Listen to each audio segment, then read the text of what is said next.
Welcome, YouTube viewers. Thanks very much for joining us. I'm here today with David Morgan from silverinvestor.com. David, thank you for joining us. My pleasure. I really appreciate it. David Morgan has been researching and investing in precious metals for 30 years. He's known as the Silver Guru, and he's been very generous with his time today. And we'd like to talk about precious metals, silver and gold, and the US dollar. Great. Well, let me correct it slightly. I've been interested in precious metals since I was a young lad, around 11 years old. I really haven't been, per se, in the industry except the last probably 11 years, 12 years. Started an internet site based on precious metals investing, and it's pretty well known now. Also, I have a free service, which is available for everybody on the website, and also have a paid service, or services actually, called the Morgan Report, which would go into money, metals, and mining. That's the moniker underneath the Morgan Report. So, very interesting what's happening with the U.S. dollar. I think most of us know that are in this space that the silver standard actually carried through to about 1964. And in 1965, the coinage changed. And when that happened, I was 11 years old, and I noticed it. I just sensed something was off. I didn't really understand all the facts and reasons, but it started my curiosity. So I've been kind of on that path for a very long time, and I've seen it accelerate. I saw the inflation after the gold standard ceased in August 15th, 1971 under Nixon. And there were some people in the industry back then that talked about the demise of the dollar, what it meant long term. But I met you recently at the Phoenix Silver Summit, and I was really intrigued that you're down here in the Los Angeles area teaching the merits of precious metals investing, and I really applaud you for that. Thank you very much, David. I've worked in the film industry for 25 years. I've been a member of the Directors Guild of America for 20 years. As a first assistant director, I was in charge of mostly $200 million movies. And I didn't feel that they resonated or did anything for people. And I wanted to give or sell something to people that they could really use. And I think silver is something people can use right now. And why is that? Well, I'm going to switch tables. I think this is an open forum, especially for YouTube. And what got you interested in silver? I mean, I saw the coinage change, and I started studying money because I was fascinated by it. So I had kind of an early introduction by self-taught. But where did you find out about real money versus fiat money? I've done a lot of research on the web. I initially had read some of Jason Hommel's work, and he turned me on to yourself and Ted Butler. And I feel deep in my heart that a lot of people in this country who have done the right thing, lived within their means, worked very hard, saved, not overspent, not had 4 Mercedes, these people are in danger of losing their nest egg or a portion thereof because the dollar is in uncharted territory.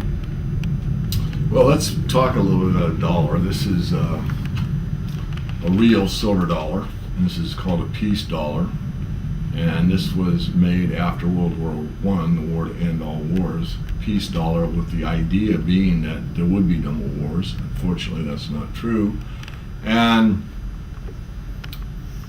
what I want to point out is that 2 things. One, that an official constitutional dollar is not 1 ounce of silver. It's roughly 3/4 of an ounce. 0.77? Yeah, about 0.77. I forget, I'm going to say it's 321 point something fine grains. I may be off, but it's defined. The second thing is what this represents in value at different phases of history. If you go back into history, and you may be old enough, you may be not, but there was a joke in the column of cartoons. It's called Another Day, Another Dollar. And a dollar, a U.S. constitutional dollar, actually was a blue-collar wage through about the 1850s through the early 1900s. Really? So if you would equate that to today's minimum standard, I don't know what it is in California, I don't live here anymore, but in Washington State, where I'm from, it's around the $8 level. So 8.64, let's round it to 65. Mm-hmm. So this in paper terms would be about $65 in purchasing power. And of course, silver's price today is much less than that. So my argument is very simple, that silver today is still undervalued relative to where it has been in history. And in addition to a value as a precious metal, which silver has been for 5,000 years, can you just talk a little bit about current and perhaps future technologies, electrical or anything else?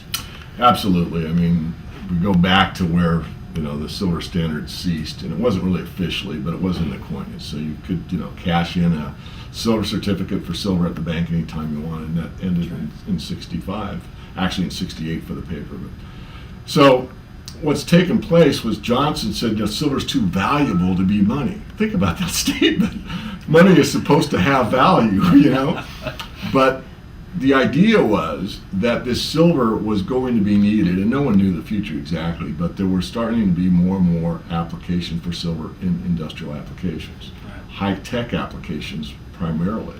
And today we all know that a cell phone, laptop computer, 4G phone, flat screen TV, anything electrical or electronic has silver in it somewhere in the supply chain for the electrical grid, or somewhere in the device itself for an electronic item. And also reflection, like we're here at LAX, and almost any high-rise building will have some kind of reflective material, usually silver or microns thick, because without it, the heating and cooling costs would be astronomical. Really? I'm not saying that they're low, but they would be a lot higher if it wasn't for silver reflecting the heat back into the reflective capacity of the silver in the glass. And silver is a good conductor of electricity. It's the best conductor of electricity. It's also the best conductor of heat. Wow. All right. Many people may not know this, but in 1993, the Mexican peso was under some stress from their national debt, and so the Mexican peso was devalued.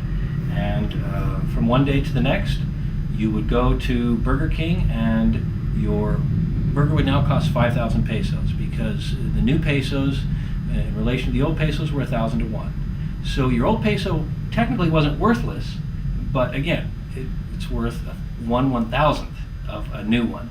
So that's what happens when currency is devalued.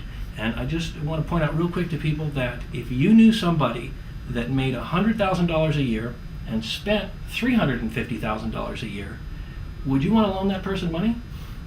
I mean, it doesn't make any common sense at all. And that's what our country is currently doing. We are spending 350% of our GDP. And common sense tells me that that can't last, and your neighbor is not going to be your neighbor for long. Any thoughts on that? Well, you bet. We'll have to do another one. All right. Thank you, David Morgan. I appreciate it very much.